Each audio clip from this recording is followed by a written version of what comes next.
করোনার মতো অতি মহামারীর ধকল পৃথিবী যখন সবেমাত্র কাটিয়ে উঠে সোজা হয়ে দাঁড়াতে চলেছে, ঠিক তখনই একই দেশ থেকে নতুন আরেকটি ভাইরাসের আতঙ্ক সারা বিশ্বে ছড়িয়ে পড়ার খবর ইতিমধ্যেই বিভিন্ন আন্তর্জাতিক গণমাধ্যমে উঠে এসেছে।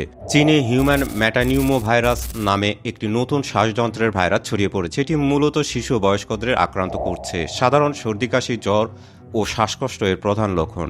কিছু ক্ষেত্রে এটি নিউমোনিয়া ও ব্রঙ্কিওলাইটিসের মতো গুরুতর শ্বাসযন্ত্রের সমস্যার কারণ হতে পারে।